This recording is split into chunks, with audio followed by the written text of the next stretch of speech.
Se você tá aí tentando criar coragem pra dar aquele passo que vai transformar a sua vida, pra lançar aquele projeto que você tá enrolando há muito tempo e pra correr atrás daquilo que você sempre sonhou, aqui eu trago um episódio da minha vida que me marcou muito e que me ensinou lições que eu uso até hoje e que me ajudaram a chegar onde eu estou. E eu separei algumas dessas lições pra compartilhar aqui com você. Quando eu era adolescente, os meus pais, eles tinham uma loja, dessas lojas de bairro, e tinham uma fábrica de roupas, geralmente uniformes escolares. E eu costumava trabalhar nessa loja e na fábrica. E tinha um grupo de meninos mais velhos que eu costumava ver passando em frente à loja e às vezes eles vinham na loja também. E pela conversa deles eu percebi que eles tinham uma banda de heavy metal, dessas bandas de garagem. Na verdade, a banda em si era um projeto. Eles costumavam se reunir todo fim de semana pra ensaiar música, pra jogar RPG, pra jogar conversa fora. E aí um dia um deles veio na loja e eu perguntei pra eles se eles precisavam de vocalista pra banda. Na verdade, meu processo de pensamento foi o seguinte: como eu não sabia tocar nenhum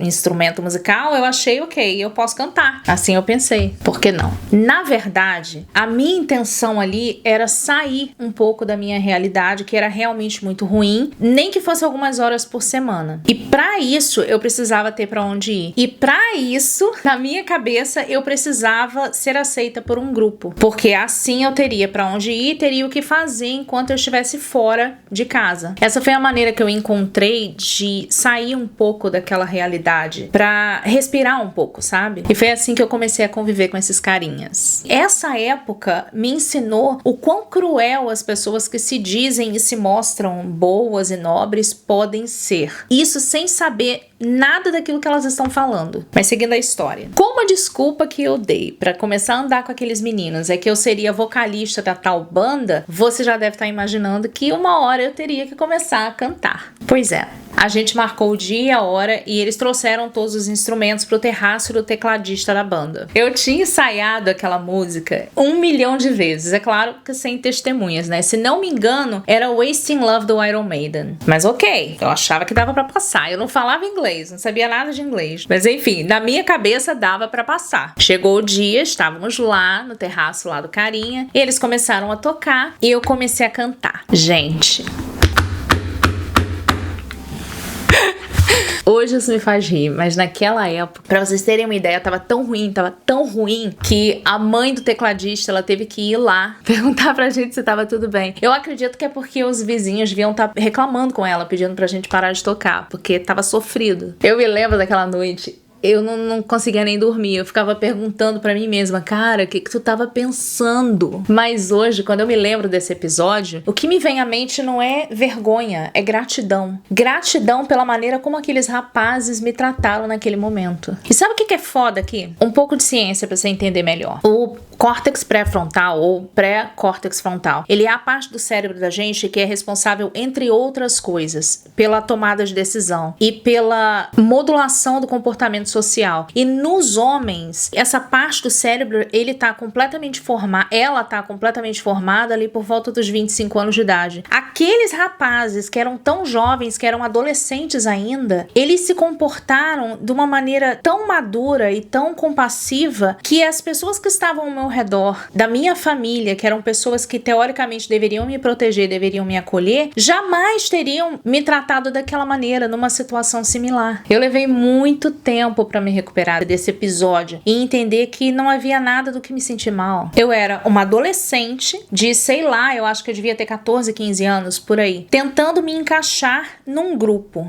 pra escapar de uma realidade tão cruel e que não era culpa minha. Eu tenho certeza que muita gente pode se identificar com isso. Além disso, eu tive coragem e eu me arrisquei, eu dei um passo à frente, o que muita gente não tem coragem de fazer. E isso tem que contar. Muita gente tá aí passando a vida no e se. E se eu tivesse tentado, e se eu tivesse tido coragem e falado pra aquela pessoa como eu me sinto, e se eu tivesse me arriscado, e se eu tivesse dado a cara a tapa. Esse episódio da minha vida, ele me ensinou lições valiosíssimas e que contribuíram pra minha caminhada até aqui. E só a existência dessas lições já faz valer a pena o sofrimento pelo qual eu passei. A primeira lição que eu aprendi com esse episódio é que na vida a gente tem que parar de ficar se sentindo a vítima das circunstâncias e começar a usar as cartas que a gente tem nas mãos, para assim se dar a chance de criar alternativas melhores. Eu usei aquilo que eu tinha nas mãos, ou seja, o que eu vi ali naquela situação é que talvez eu pudesse cantar, então eu usei aquilo ali para poder criar aquela oportunidade. O meu objetivo não era me tornar uma cantora famosa, não era nem cantar,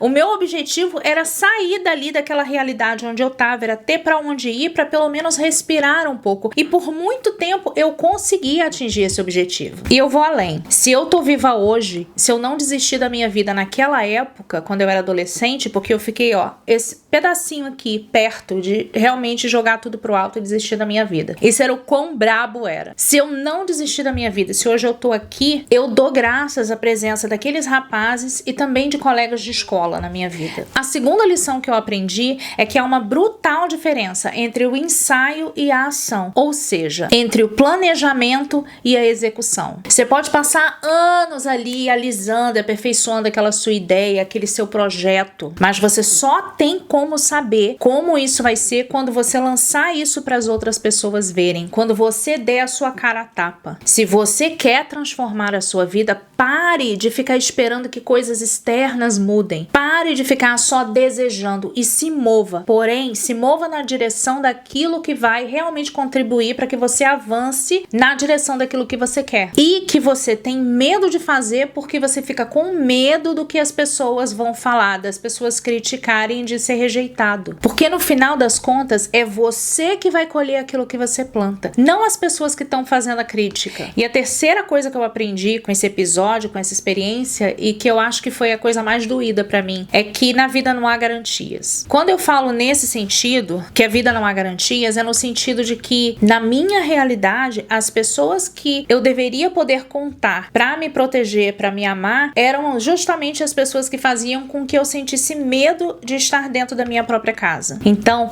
pare de ficar atrasando a sua vida, deixando de caminhar na sua vida porque você está buscando a aprovação de pessoas que não estão contribuindo com nada na sua vida, simplesmente porque você nasceu ali dentro daquele mesmo ambiente ou porque você conhece essas pessoas há muito tempo, você convive com essas pessoas há muito tempo. E isso dá um passo para mais um pensamento de que a vida é injusta mesmo, mas esse ponto aqui eu vou abordar em outro vídeo. Agora a lição caviar aqui. Quando você falhar, entenda, falhar faz parte do tentar. É natural você falhar. Quando você vai fazer uma coisa da qual você não sabe ainda. Então, quando você falhar, em vez de você desistir por causa do constrangimento, dê um passo para trás e pense. É isso que eu realmente quero? Se possível, escreva todas as razões pelas quais você acha que você quer aquilo. E essa pergunta não é para fazer você desistir, mas é para você tentar descobrir se você realmente quer aquilo que você tá tentando, ou se alguém colocou na tua cabeça que você deveria querer aquilo, ou se você tá fazendo aquilo simplesmente para ser aceito por alguém, ou para agradar alguém, para não ser rejeitado. Se a resposta que vem na sua cabeça é que você tá fazendo isso para outra pessoa, para ser aceito, para não ser rejeitado, ou para agradar, pense melhor. Se vale a pena você gastar o seu tempo e energia fazendo aquilo ali. Agora, se a sua resposta foi que sim, que você está fazendo isso por você mesmo, você vai se perguntar: como que eu posso fazer melhor da próxima vez? Se prepare, pesquise a respeito, aprenda as habilidades que você precisa ter para poder executar melhor aquela tarefa. Faça terapia se for necessário, peça ajuda. Porém, é muito importante que você foque no hábito do fazer. Faça o mais rápido possível, mesmo que isso signifique que você vai se expor. Isso vai te dar medo e é natural que você sinta medo, porque o medo significa que você cuida de si mesmo e que você tá vivo. Tá com medo, vai com medo mesmo,